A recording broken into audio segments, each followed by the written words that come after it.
days after his arrival on Capri, Tiberius was enjoying his seclusion when a fisherman unexpectedly came up to him and presented him with an enormous mullet. Whereupon, alarmed that someone had been able to negotiate the most inaccessible reaches of the island by climbing a pathless cliff, he ordered that the man's face should be scrubbed with the fish.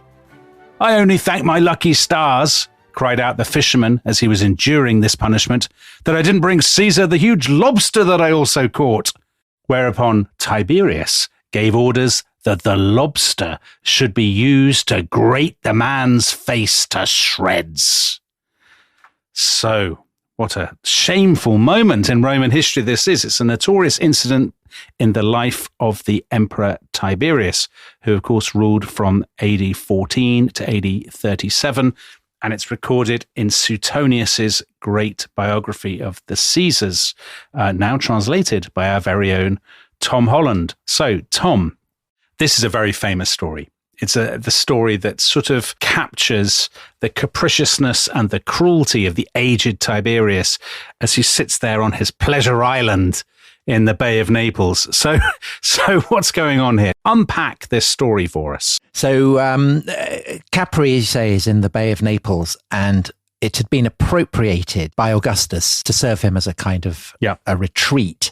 And actually, he kept his collection of fossils there. So he had a brilliant collection of sea monsters, which were fossils that had been brought to him. And shortly before his death in AD 14, Augustus had gone there to kind of get a bit of rest. And then he'd gone back to the mainland and travelled down the road from Naples. And that was where he died. So Tiberius had inherited Capri along with all of Augustus's other properties, all his titles and his ranks, and of course his status as ruler of the Roman Empire, because Tiberius had been adopted by Augustus. So Tiberius gets the whole lot. Yeah. So just to remind everybody, Tiberius is the second Roman emperor. Augustus has been the first, and now Tiberius has succeeded. So he spends time in Rome, and then he arrives in Capri, and he settles there in the year 27, doesn't he? When he's quite old. Yeah, so he's about 70, and by Roman standards, I mean, that's very old.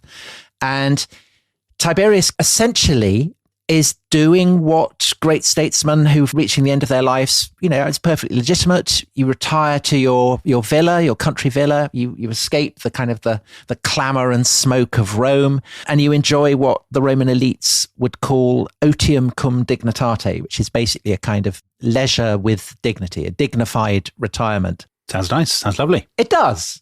But what Suetonius is doing in his biography is revealing the sordid truth that lies behind these seemingly impeccable motivations.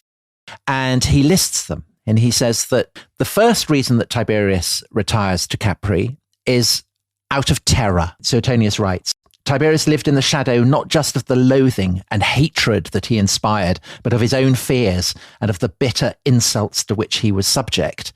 So that's obviously why he is so unsettled by finding that a fisherman can climb up this sheer cliff, because he's expecting that he's absolutely secure. And that's why his reaction, Suetonius implies, is so brutal. But there is another reason as well, and we touched on this in the previous episode we did, which is that alongside the Roman assumption that a nobleman has his right to kind of a dignified leisure, is the lurking suspicion that someone who craves privacy for its own sake, who indulges in it too much. Bad sign. And Tiberius, I mean, he never goes back to Rome following his arrival in Capri. He makes 2 feints to go back to the city, but he never actually enters it. The assumption in Rome, therefore, is that there are no good reasons for what he's doing. He is indulging the most unspeakable depravity. So again, Suetonius on this, he became notorious for the worst, the most shocking deviancies, such as are hardly to be talked or heard about, and indeed strained the bounds of credibility. And then Suetonius, having said that, these deviancies are too shocking to be talked about, he then talks about them in great and salacious detail. And as he does so, he insists that despite having said that, these stories strain the bounds of credibility, in fact, they are true. And he is reporting on gossip that has been obsessing Rome, supposedly. Suetonius tells us that the island of Capri has been renamed in Rome Capro, which is the Latin for a male goat. Right. So Tiberius is this kind of hideous goatish figure. And thanks to Suetonius's reports, Tiberius's reputation has never really recovered. Yeah. And to this day, he has the image, I think, in the public imagination of a kind of ghoulish, blood-stained Jeffrey Epstein, a pervert, but an embittered and paranoid and murderous pervert. And it's because of this, Suetonius reports, that when Tiberius dies, the news is greeted with public exultation. So again, Suetonius writes, so delighted were the people at the news of his death that when they first heard it, some ran about all over the place, yelling to the Tiber with Tiberius. In other words, dump his body in the river that flows through Rome. Some prayed to Mother Earth and to the souls of the departed that the dead man be given no resting place except among the damned. And others yet threatened his corpse with the hook and the Gemonian steps, or the flight of steps that lead from the Forum up to the Capitol. And they pass the great prison, and the bodies of those who've been executed are exposed on the Gemonian steps and then dragged with a hook and dumped in the Tiber. In the event, this is not the fate that is visited on Tiberius's body. Instead, it is escorted from the Bay of Naples, much as Augustus's had been when he died, back to Rome with great honor. It's cremated in a great state funeral. But the taint of this reputation has endured for 2 millennia. And I would say that if you were, say, casting a vampire film about, the living dead in ancient Rome, Tiberius would be the emperor best qualified to star in that. So there are sort of two things I would say that people who know anything about Tiberius know about Tiberius. One is he's up to terrible, terrible sexual misconduct on this island, which we'll get into. And then the other is that while that is happening, there's a kind of reign of terror in Rome by the head of the Praetorian Guard, this guy called Sejanus, who basically has deluded Tiberius and has secretly kind of taken all his power and is killing everybody in Rome. So Tiberius is simultaneously a sort of depraved old goat, but also a stupid old fool who's got no idea kind of what's going on and in whose name all these terrible things are happening. And I guess the question is, we know that Tiberius was a serious person. Very serious. That he was he was in every genuinely sense. Very serious. Yeah, wasn't he? Yeah. Quite humorless. Not humorless. But he has a sort of dual reputation, doesn't he? Yes, he does. Yeah. We know that he's regarded as a very proficient military commander, that he's a serious politician. When he succeeds Augustus as emperor, nobody thinks it bizarre or outlandish that such a man is in command of the Roman world. So the question is all this stuff about attacking people with fish and doing terrible things to people in swimming pools, is all this just spin and mad propaganda? Is it fake news? Or does it get to some truth about Tiberius's character or about the nature of imperial power and power corrupting? And I guess that's the question at the heart of this episode, isn't it? It's a brilliant question. And I think that to answer it, it's probably best to look at Suetonius's biography of Tiberius in the whole, because even though his portrayal of the emperor as this kind of in his grim old age is by far the most memorable, I mean, there is a lot more to his biography than that. And in fact, and I think this is crucial to understanding Tiberius's character and where he is coming from, Suetonius understands that Tiberius's identity is rooted very, very deep in the past, with the origins of his family, the dynasty to which he belongs and is born into. And so he begins his life of Tiberius centuries before Tiberius's birth. In fact, in the age of Romulus, who is the founder of Rome itself. And the reason he does that is that even though by adoption, Tiberius is the son of Augustus, who in turn is the adoptive son of Julius Caesar. So the Julian family, who ultimately claim their descent from the goddess Venus. Tiberius by birth belongs to a family who actually, they are no less patrician than the Julians. They're a lot more celebrated, a lot more distinguished than the Julians historically have been. And this is a family called the Claudians. So Suetonius gives us a kind of potted history of them. He says that the Claudians had migrated to Rome shortly after the city's founding, so in the time of Romulus, and that they established themselves there. And they become probably the most famous of all the nobiles, the Romans call them. So that's the word from which we get both noblemen and nobility. And they dominate the entire history of Rome once the monarchy has been expelled and Rome becomes a republic. And Suetonius writes, the hold of the Claudians on the people's affections was formidable and self-perpetuating. and they are greatly admired for their achievements. So Suetonius lists some of them. It's a Claudian who steals the Romans to fight against Pyrrhus, the Greek king, who's come and has defeated them in 3 battles and who in the end gives up. His victories have been too Pyrrhic. And also Claudians play a leading role in the defeat of the Carthaginians. But there is also a dark strain to the record of Claudian achievement. Some of them are viewed with great hatred. So again, fighting against the Carthaginians, there's a notorious story of one Claudian who is leading a battle fleet against the Carthaginians. He gets the soothsayer to consult the holy chickens that are on board his flagship.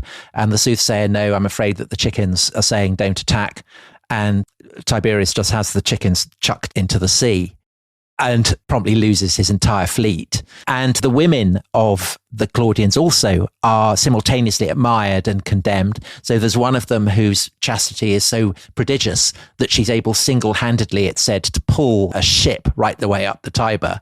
And there's another one, the sister of the Claudian who had chucked the chickens in the sea, who is driving through Rome in her carriage. There are crowds everywhere. She's furious. She's stuck in a traffic jam. And she says, oh, if only my brother were around to kill off a few more of these awful crowds in some terrible defeat.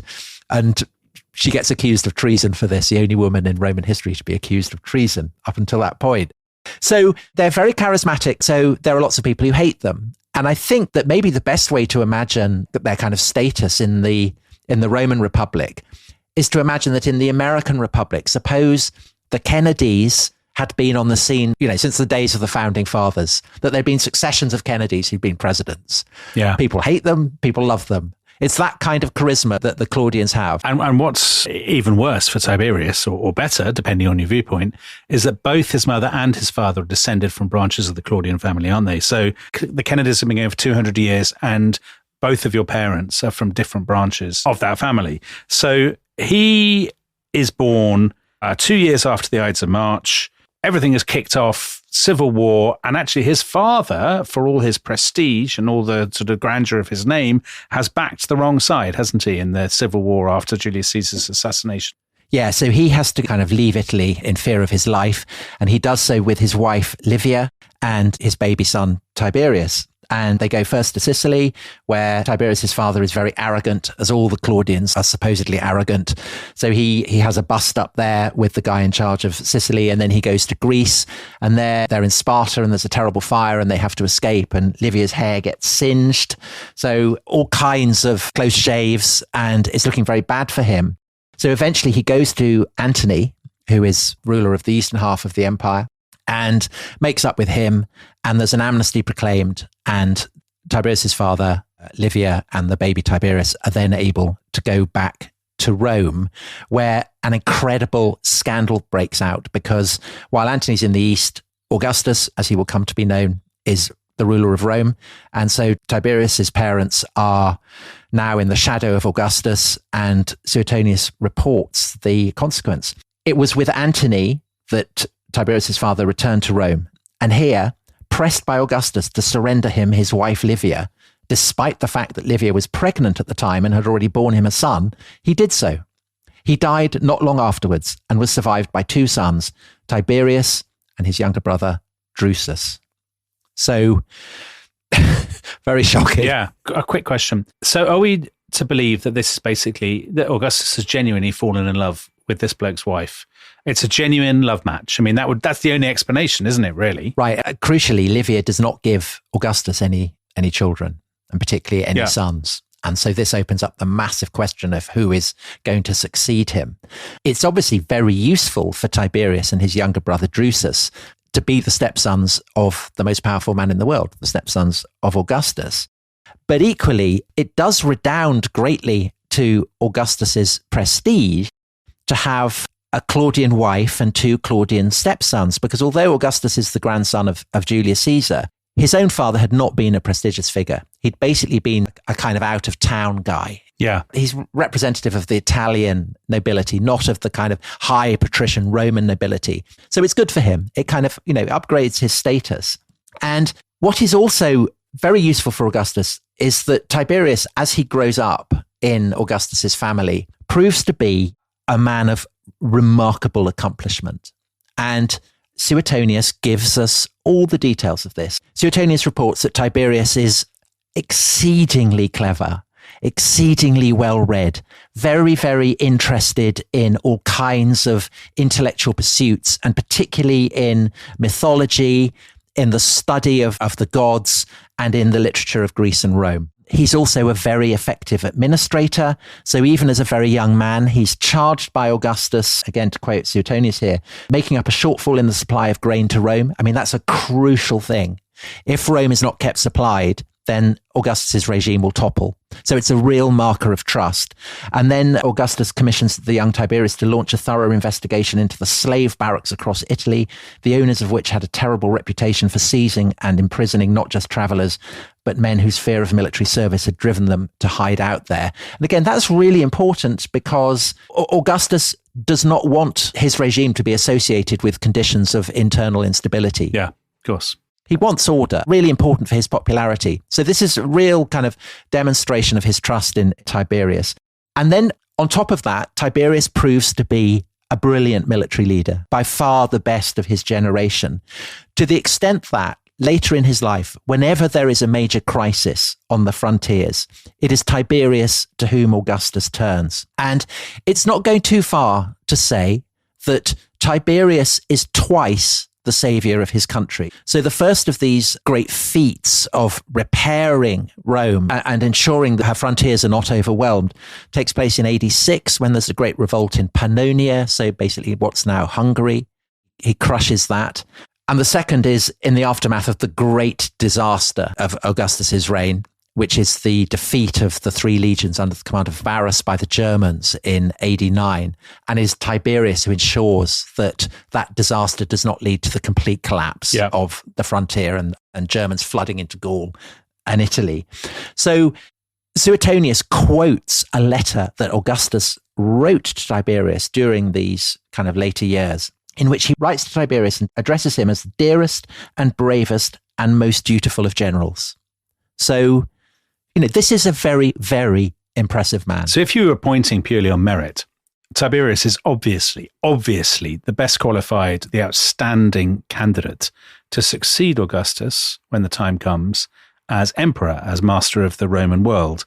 But we know from Suetonius's account that Augustus basically tries to do everything possible, not everything possible to avoid it, but he's constantly looking at other candidates from his own family. So Tiberius is his stepson, not his son. And what Augustus really wants is his own flesh and blood, so his grandsons to succeed him. Because he's had a daughter, hasn't he, Augustus, called Julia, who is not his daughter by Livia, but by a previous wife. Exactly. And he wants her children to succeed him, not this guy who's somebody else's son.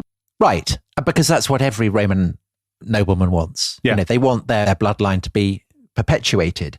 So Julia has given him various kind of grandsons and granddaughters. And Augustus has adopted the eldest of his three grandsons, guys called Gaius and Lucius, directly as his sons. So this is marking them out as the heirs.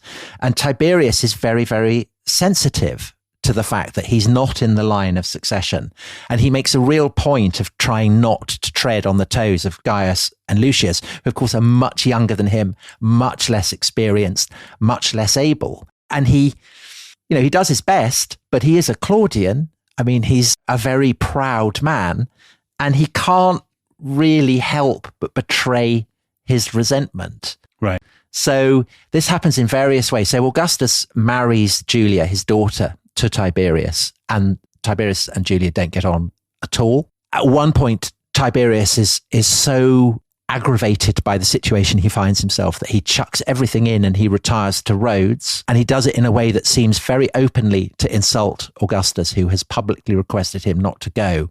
And relations between the two men break down so badly that in the event when Tiberius says, well, I've had enough of Rhodes, I want to come back now, Augustus forbids it. Yeah. So effectively Tiberius is in exile, and actually in a measure of danger from Lucius and Gaius, who obviously in turn feel menaced by this very able, their kind of elder. But then first of all, in AD 2, Lucius dies, and then in AD 4, Gaius dies.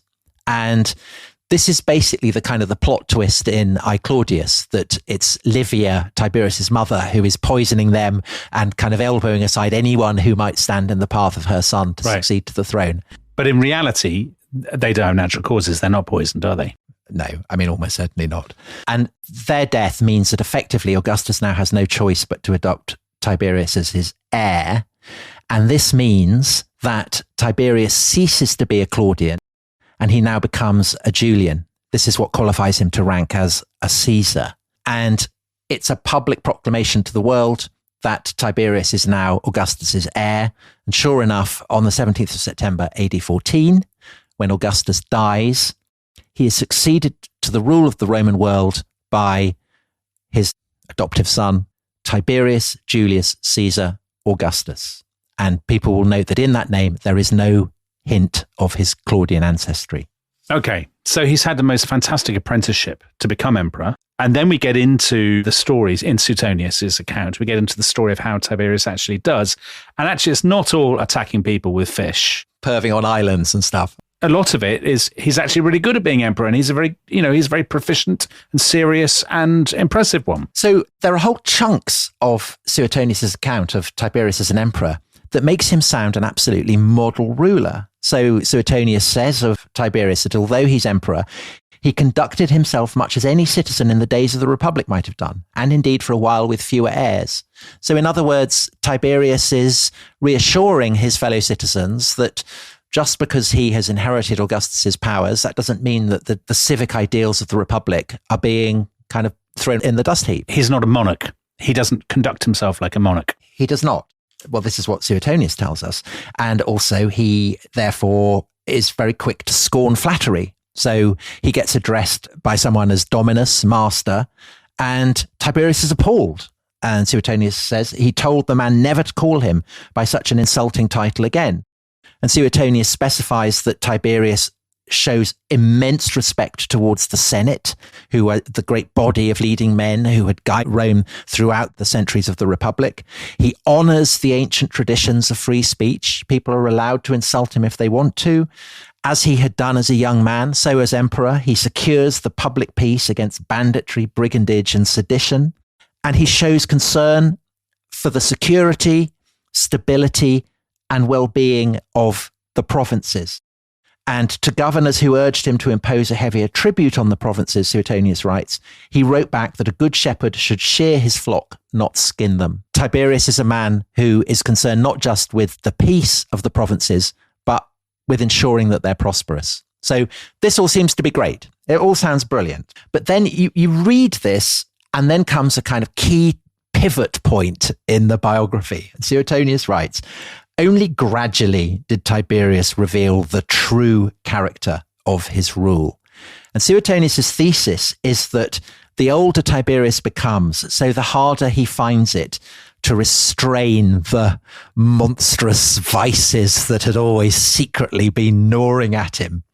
And there are two vices in particular, one of which we've already discussed. It's his sexual perversities, his appalling deviancies, but also the fact that Tiberius secretly is a monster of cruelty. Right. And that takes us back, obviously, to that introduction, the business with the fisherman, which we will come to. Let's take the cruelty first. I recently reminded myself, reading your excellent translation of Suetonius, that he particularly targets his rivals. So the other descendants of Augustus, the rest of the family, people who might be a plausible threat to him. And he does that actually quite late, doesn't he? So he's been emperor for 15 years. He's actually been off on his pleasure island on Capri for 2 years, and now he decides, okay, I'm going to get rid of all Augustus's other descendants. That seems a bit weird to me. Right, so in AD 29, he exiles the woman who is Augustus's last surviving grandchild. And this is a woman called Agrippina. She's much loved and admired by the Roman people, great favorite, but Tiberius doesn't care. He has her exiled to a remote and distant island, and she has given birth to 3 sons. The eldest of these is called Nero. The middle one is called Drusus. The youngest is called Gaius. And he goes by an affectionate nickname, Caligula. Little boots or whatever, yeah. Yes, Yeah. so he's the youngest. So the two eldest, Nero and Drusus, Tiberius had adopted them, and that, of course, is to signal to the world, to the Roman people, these rank as his heirs. He wants them to succeed him. But when their mother falls from favour, so do they. So Nero, like Agrippina, is exiled to a remote island, and Drusus is kind of chained up in the bowel of the great palace on the Palatine Hill in Rome. And within 4 years, all three of them are dead. And Suetonius does not spare the reader the hideous details. Agrippina, we're told that she is beaten so badly in prison on her island that she loses an eye. She goes on hunger strike. On Tiberius's orders, she's forcibly fed, but she just keeps spitting food up, and ultimately she dies of starvation. Suetonius writes that Nero was driven to commit suicide after an executioner, pretending that he had been sent by order of the Senate, showed him a garrote and hooks, and that Drusus was reduced to such torments of hunger that he tried to eat the stuffing of his mattress. So these are the stories that are told. The only one left is this youngest one, Gaius Caligula. Yeah. And of course, we will be coming to him next week. And then, so not content with that, according to Suetonius, Tiberius then becomes even more savage and brutal, doesn't he? Because there's been a failed coup against him, hasn't there? His former right-hand man, a guy called Sejanus, who has supposedly been carrying out this reign of terror in Rome, turns against Tiberius, who's accused of leading the coup. Tiberius gets rid of him, and then Tiberius just goes mad and starts killing everybody. Is that basically the gist of it? That is the gist of it. I mean, it's very mafia. Sejanus is kind of Tiberius's consigliere. He's trying to take out the boss. It's failed. And so, the aging godfather launches these terrible reprisals. And again, Suetonius, who loves a shocking atrocity, he doesn't spare us the details. So he says of the people who've been fingered in this conspiracy, all those put to death were flung down the Gemonian steps, dragged away on hooks.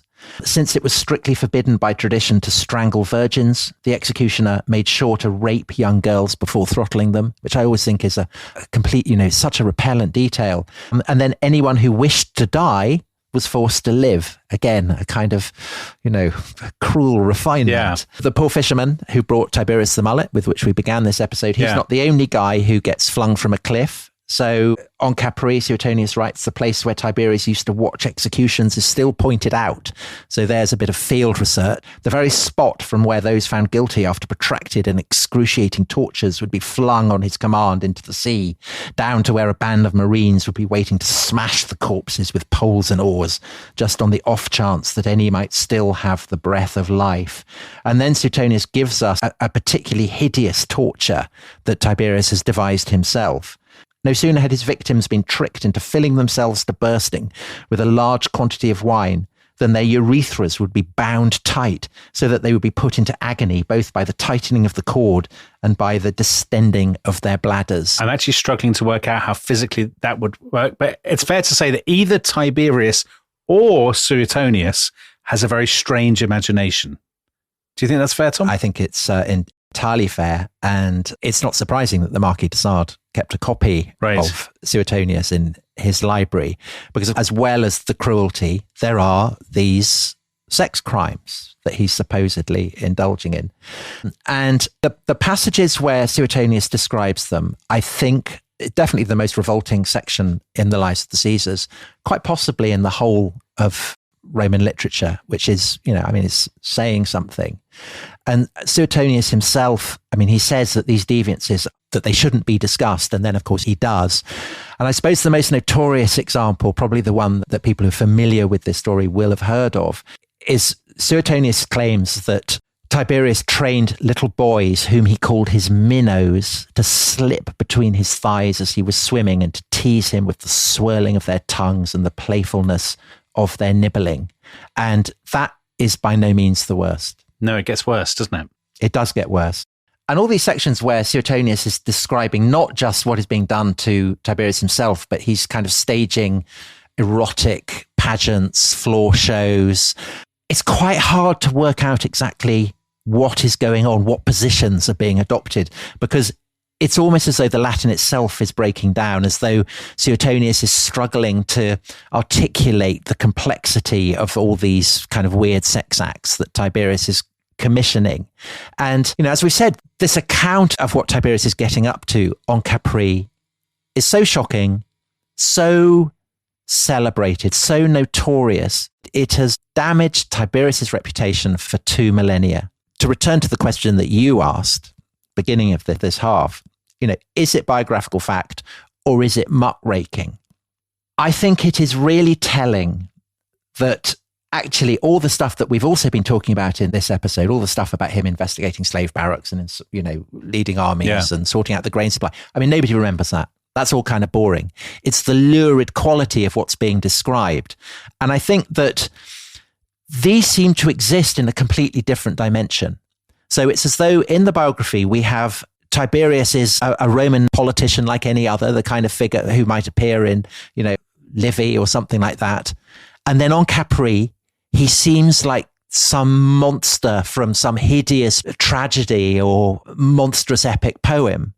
And I think that the clue to what is going on with Suetonius and indeed with Tiberius lies in that. It's the fact that Tiberius is being portrayed both as an emperor like any other, but also as a figure of myth. That's the key to understanding him. All right. Well, let's explore that a little bit more after the break. This episode is brought to you by Rocket Money. Tom, we often talk about how to organise our finances. I'm very conscious that I'm paying for a lot of mad subscriptions. And there's one thing that we've talked about often on this show. It's the thing that we probably hate more than any other, and it's a hidden fee. I would love to get my finances under control. There are all these things piling up on our bank statements, and I think I need to fix this problem. I need to sort this out and to stop this. I mean, my finances are so chaotic that I need this app. So I'll tell you what it is. It's called Rocket Money. It's a personal finance app that helps find and cancel your unwanted subscriptions. It monitors your spending and it helps to lower your bills so that you can grow your savings. With Rocket Money, you can track all of your subscriptions and you can easily cancel within the app with just a few taps, saving you time, avoiding charges. And you can also set budgets and goals and get personalized insights and regular reports to track how you're doing. They will even send you real-time alerts for large transactions, upcoming bills, refunds, and even low balances. So let Rocket Money help you reach your financial goals faster. Join at rocketmoney.com/ishistory. That's rocketmoney.com/ishistory. rocketmoney.com/ishistory. Tiberius held the rule of earth and sea for 23 years without once permitting so much as the merest spark of war to smoulder in the lands of either the Greeks or the barbarians, and he bestowed upon the world both peace and the blessings of peace, right the way up to his dying day, and he did so, what is more, with an ungrudging generosity of spirit. He was a man of deep common sense, the most skilled in penetrating to the heart of a person's secret intentions of all his contemporaries, whom he surpassed in wisdom as in rank. No one on both sides of his family had a nobler ancestry. No one was more sagacious or better read. So that's not Suetonius. That's Philo of Alexandria, who was a Judean philosopher. And that's an obvious corrective to all the stuff about minnows and assaulting people with lobsters and killing all these people and whatnot. Now, Philo obviously is not as close to the circles of power as Suetonius would later be. So Philo's from Alexandria, but he'd been to Rome, hadn't he? He'd been there a year after Tiberius's death. So he might well have spoken to people who knew Tiberius and, he's not to be discounted. So Tom, what's going on here? Why does that account differ so much from the lurid kind of, I was going to say Hello Magazine, but of course it's not Hello Magazine. It's far, far more scandalous than anything in Hello Magazine than that version of Tiberius. Yeah. So, maybe one answer to that puzzle, you might think, well, Philo is a Greek. As you said, he's not, familiar with Rome because he's from Alexandria. Perhaps he just doesn't really have a handle on what's going on. Perhaps you have to be in Rome to get the full sense of the horrors that are being reported of Tiberius. And backup for that is the fact that we do have another very detailed source for Tiberius's reign. And that is not a biography, but a history. And it's a history written by Rome's greatest historian, Tacitus, who hates Tiberius and corroborates many of Suetonius's darkest accusations. And Tacitus, like Suetonius, agrees that Tiberius was hated by the Roman people when he died. And according to both men, the great biographer and the great historian, the Senate hated Tiberius because he had been tyrannical, vengeful, murderous, and the people had hated him because they had sensed that he despised them. He took no pleasure in the things that gave them delight. He refused to lay on public entertainments. Gladiators in his reign were complaining that they had nothing to do.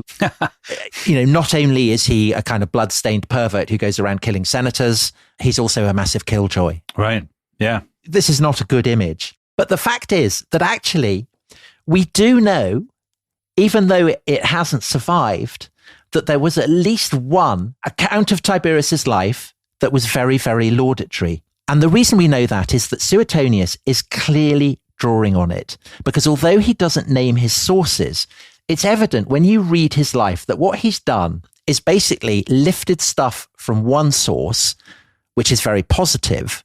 Yeah. And he's listed other stuff from a second source, which is vituperative. And he's basically just stitched them together. And he hasn't tried really to reconcile them. Well, in your introduction to the 12 Caesars, which I was talking about in the last episode we did, about how interesting it is, you make the point that the biography of Tiberius is the most unstable and the most unsatisfying in some ways of all the biographies in Suetonius's book, because he never strikes a balance between, first we have all the stuff that says Tiberius is brilliant, he's doing loads of stuff with grain.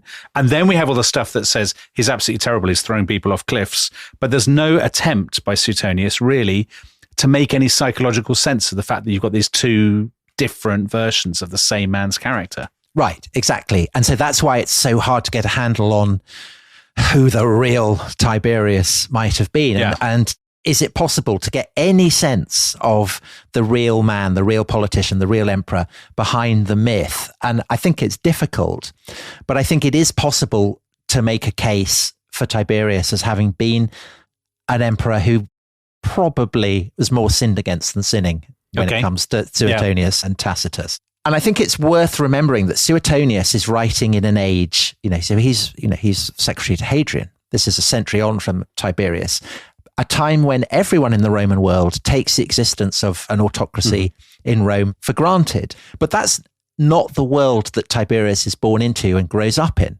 Tiberius, I think, to a degree that Suetonius is unqualified to recognize, is a man who is torn between two different worlds, two different periods, the period of the Republic and the period of the Empire.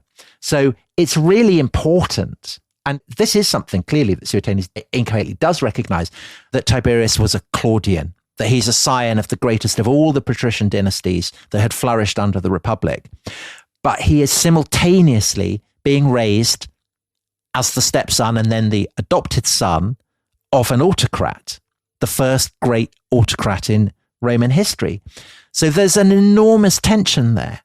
So as a Claudian, he's inherited this assumption that it's his role to serve the Republic, to win glory for himself, for his family, for his city in the traditional manner by, organizing grain and conquering barbarians and all that kind of thing. But simultaneously, as Augustus's dependent, he is expected to show, gratitude and submission to the very man who has put the Republic in his shadow, who has established basically a monarchy. And I think it's not surprising that this seems to have generated a degree of stress. And all the more so because in Augustus's household, he is obliged to play second fiddle to people who are much younger and less accomplished than him, but who are being elevated simply because they have the blood of Augustus in their veins. And it's incredibly humiliating for him. But more than that, I think there's a kind of ideological stress because he's torn between the sense of loyalty he feels towards his city and his class, which is, these are Republican dynasties. They're hostile by nature to monarchy. It is the Roman sense that a son should be dutiful towards his father. So he should show respect to Augustus. And I think it's not surprising that Suetonius reports that Tiberius really hated his mother, Livia, as well he might have done, because it's basically Livia who's put him in this bind. So that idea that you get from Suetonius, that Tiberius is a man with two faces, that there's the good Tiberius and the bad Tiberius, that's not then psychologically implausible, is it? If he's a man torn between two very different roles that he feels from birth he has been appointed to play. One of them is the Claudian, the heir to the Republic, and the other is the heir to Augustus, who's basically going to inherit this autocracy. So it would make sense then that he's somebody who is a very complicated, torn, possibly quite unhappy man. I would go so far as to say I am sure that that's what's going on with him. Right. And what makes it worse is that in a sense, under Augustus, the better things get for him, the worse they become. So in AD 4, when he, after Gaius and Lucius are both dead and Augustus adopts him as his son, he's now the heir to the rule of the world. He's going to succeed Augustus as Caesar. But this is a kind of real nightmare if you're a principled opponent of monarchy. I mean, it's a real problem. But also there's a kind of deep element of humiliation, even in being appointed as heir to the rule of the world, because he is no longer a Claudian. Right. That side of him has now been erased. He's a Julian. And historians call the dynasty of Augustus the Julio-Claudians. There are no Julio-Claudians. You're either a Julian or a Claudian. Right. And Tiberius, by becoming a Julian, has ceased to be a Claudian. And what's even worse is that as Augustus's adopted son, his status is effectively kind of reduced to that of a child. And Suetonius spells out exactly what this means for Tiberius, who by this point, he's a very seasoned general administrator. He's been the head of his own family. And Suetonius writes, from that point on, so after his adoption by Augustus, he no longer acted as the head of a family, nor held on to any of the rights that he had forfeited as a result of his adoption. For he neither gave out donatives nor granted slaves their freedom, nor could he receive inheritances or legacies, except by adding them to his personal allowance, which technically belonged to his father. So that's Augustus. So to give a modern analogy, which will appeal to our American listeners, it's a little bit like very, very senior American politicians who accept the vice presidency and are therefore reduced to just sort of hanging around in the president's shadow. But it's that, but magnified to an extraordinary degree. That the Romans take that very seriously, don't they? The idea of father and son. And if he's been reduced to the level of Augustus' son and heir, he's not nothing, but he's a pale shadow of what he once was. I mean, I suppose I would say the contrast with the vice president is that, it's worth a bucket of spit. You don't do anything. Tiberius is he's going off and this is the period when he's going off and stabilizing the frontiers and defeating the Germans and the Pannonians and things like that. So he is doing things. It's just that his legal status is very, very humiliating to a proud man. Right. Who has always cherished his status as a Claudian. Yeah. Then in AD 14, he becomes emperor in succession to Augustus. And formally, there is no title of emperor. It's still a work in progress. Officially, he is hailed as princeps, which means first man. And traditionally, under the Republic, this hadn't been a formal title, not one held as an office, but it was a title that was kind of awarded by the man who is acknowledged by his peers in the Senate best to have served the Republic. Right. So Pompey had been called princeps, for instance. I think for Tiberius, he must have been nagged by the sense that had it not been for his succession to Augustus, he might have inherited this title of princeps, not by virtue of succession, but by virtue of acclamation. He might have earned it rather than just been given it. Exactly. Yeah. And again, you can see that would make him feel kind of very conflicted, very ambivalent about his, the status that he now has as princeps, as ruler of the world. And I think that the key to understanding the tragedy of his rule and why he seems such an unhappy figure is that essentially he's trying to square ruling as a monarch with his ancestral respect for the traditions of the Republic. Right. And he demonstrates that this simply can't be done. I suspect that part of what is going on with the narratives of his bad behavior is that it's a reflection of the fact that Tiberius does come to feel contempt for his fellow citizens. That in a sense, the frustration he feels at his own role comes to be vented on his own family, on the Senate, on the people. So just to look at them in turn. Agrippina, Nero, Drusus, so that's the granddaughter of Augustus, the great-grandsons of Augustus. These are not Tiberius's blood relatives. They are the descendants of Augustus, and they have their status by virtue of that. And, that, I imagine, would not have encouraged Tiberius to feel any great fondness for them.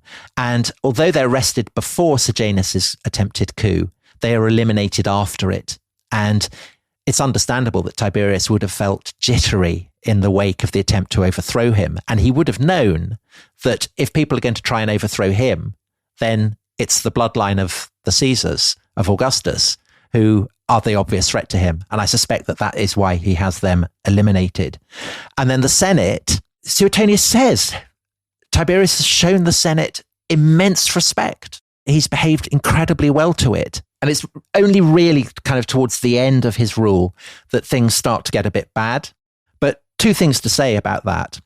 The first is that actually, when you kind of tot up the stats, there are only 52 people who are accused of treason. Maestas, the Romans called it, an offence against the majesty of the emperor. Half of these get off. So it's basically 26 people. By the standards of most rulers in history, not tyrants, but most rulers of any kind, that's a pretty meagre death toll. I mean, that's hardly the work of a sort of blood-crazed maniac, is it? Yeah. I mean, it's not Stalin. No. It's not Hitler. I mean, Stalin would get through more than that in a day. And I think that less so with Tacitus, but definitely with Suetonius, there's a sense that he doesn't really understand the power politics of what's been going on. He doesn't understand perhaps the challenges that Tiberius faced on Capri with maintaining his position in Rome. You know, no one has ever tried to do it.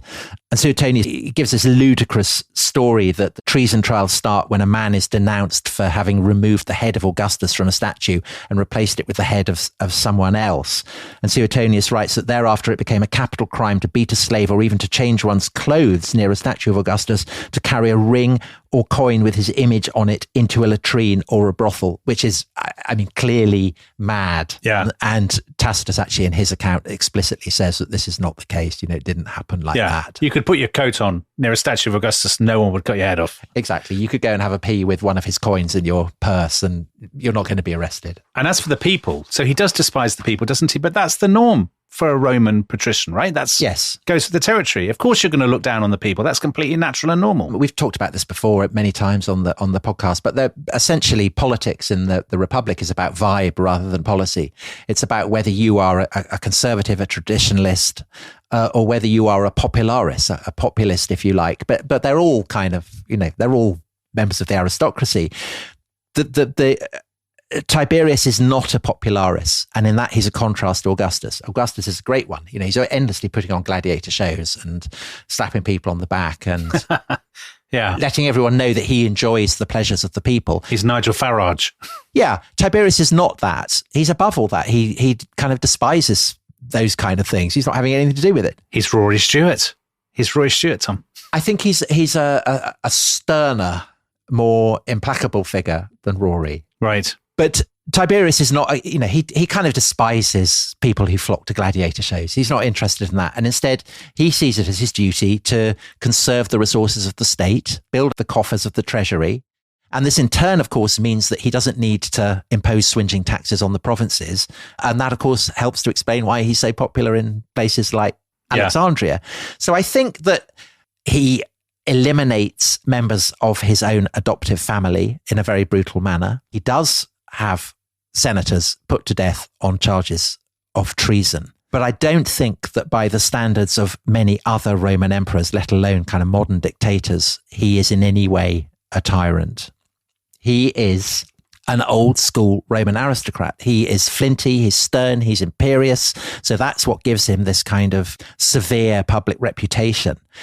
He's been raised with the traditional values and aspirations of his class. Yeah. And although that had caused him great agony to also simultaneously be part of the family of an autocrat, he had sought to do his duty to the best of his abilities, and those abilities are considerable. And to be fair, Tom, his reign is 23 years long, and it is a reign of great stability, prosperity, and above all, peace. Think about all the civil wars, you know, the chaos on the frontiers that is to come in Roman history. Yeah, Tiberius's reign is a kind of oasis of stability compared with what before and after. I would say it's unprecedented because even under Augustus had spent much of his reign conquering vast swathes of territory. The great disasters of the Pannonian Revolt, the massacre of Varus's legions. There's nothing like that under Tiberius. And I would say that never before in history had there been such a period of freedom from war across such a vast expanse of territory. And that in that sense, Tiberius's rule absolutely is an extraordinary achievement. And it's not surprising, again, that people in Alexandria like Philo, who can recognize this, say, this guy was amazing. How then do we reconcile that with the attacking people with fish, throwing them off the cliffs, interfering with children, all of this stuff that is so shocking and horrible? So the fisherman, this is clearly a kind of folkloric tale. The idea of, someone who cries out, oh, thank goodness I didn't tell them about the lobster or about the prickly pear or whatever. It's a story that gets recycled and recycled across the globe throughout time. And there's a brilliant new book by Edward Champlin, who wrote a wonderful book about Nero that I've often praised. This book's just come out, Tiberius and His Age, Myth, Sex, Luxury and Power. And I've been waiting for it to come out for years because I read some of Champlin's chapters on Tiberius years ago, and they're absolutely brilliant. And in this book, he points out that this story of the fisherman, it's not the only time that Tiberius features in a kind of folkloric story in a way that makes him seem like a figure of myth rather than a kind of real life historical emperor. And Champlin lists many of the strange stories that are told about Tiberius. So there's kind of very eerie story that Plutarch, the great Greek biographer, reports that a ship is sailing past an island in Greece. And here's this eerie, mysterious voice crying out, the great god Pan is dead. Likewise, there are reports of a merman being discovered in a cave off the coast of Spain. And both of these wonders are reported to Tiberius, and he sets up panels to investigate what's going on. He is cast in stories where he explains his policies by means of fables. So that kind of I want my governor to shear my sheep, not kill them. Tiberius is the kind of the archetype of a good ruler. And again, he is the star of what might almost be called parables, kind of stories that are told to illustrate timeless truths. And again, this idea that Tiberius is being extracted from his own age and serving almost as the kind of the model of a good emperor, a wise king. Right. And in fact, Champlin calls him Tiberius the Wise and describes him as a figure unique in ancient folklore, a man who is repeatedly appearing in these kind of stories, but who had actually existed. But hold on, how do you reconcile that then with the terrible behavior on, because that seems to run completely counter to the tradition that he's an absolute depraved monster. It kind of does, but in both cases, whether Tiberius is being cast as a monster or as the kind of the model of a sage, in fact, often a kind of Prospero, a magician on an island, because this is another theme. It's, Philo mentions it. There is no one wiser than Tiberius, but also that he can penetrate to the mysteries that other people can't see. Yeah. And in all of those, both the negative reports and the kind of the much more positive reports, Tiberius is cast as a man of absolutely exceptional learning, with an ability to fathom dimensions of the supernatural in a way that no one else can. So just as you have Tiberius is the guy to work out whether Pan is dead or what this merman is, or, all this kind of stuff. So likewise, in Suetonius' account of all his orgies and depravities, there's this sense that Tiberius is making play with mythology. So Suetonius writes, Tiberius set up shrines to Venus in woods and groves across Capri, where young boys dressed as Pan and girls dressed as nymphs would solicit sex outside caves and grottos. And of course, rapes, fantastical copulations, bestiality. These are rife in the tales that are told of the gods in Greek mythology. And Suetonius is implying that this is what Tiberius is doing, that he's restaging them for his own kind of intellectual titillation as well as his erotic titillation. So actually what these stories are, therefore, they're almost, maybe this is too simplistic, but they're part of a literary formula that is establishing Tiberius as somebody who is, I was about to say, he's not exactly more than human, but he is maybe a degree more than human. He is just, he is exceptional. He has that very kind of unsettling sense of the divine about him, because of course he's part of the imperial family. Yeah, absolutely. I mean, so Champlin says that, it's a bit like reading a life of an American president. And then suddenly this American president is revealing that Elvis had actually lived, or that the aliens at Roswell, he kind of puts them on public television.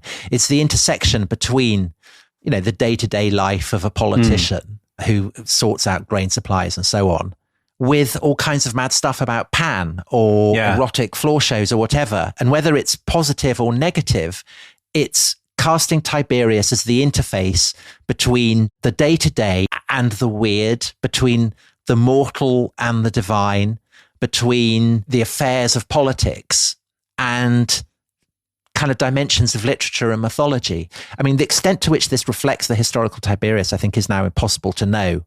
But clearly there were qualities within Tiberius's rule and his character that made people feel he was an exceptional person, whether for bad or for good. And that's why I think Suetonius struggles with him.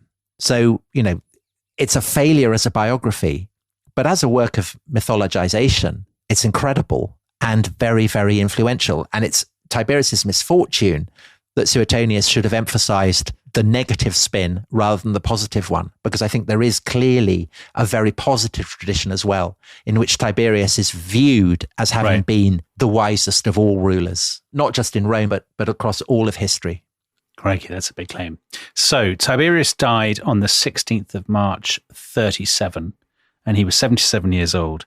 And he was succeeded by that little boy that we talked about earlier, who he had spared, the brother of Nero and Drusus, who was Gaius, but who's better known by the nickname Little Boots, Caligula. And Caligula, I mean, if you think Tiberius is a good character, my word, we're going to have some fun with Caligula. And the good news for members of the Rest is History Club, Tom, our very own Praetorian Guard, is that they can listen to that episode on Caligula right away. If you want to join the Rest is History Club, it is, of course, at therestishistory.com. But if you don't, we will be back on Monday with, well, was he the most blood-crazed, depraved maniac in ancient history, or is the reality more complicated? I have a terrible feeling that Tom is going to say it's a little bit more complicated, but we will find out on Monday. Time will tell. Yeah, time will tell. See you then. Bye-bye. Bye-bye.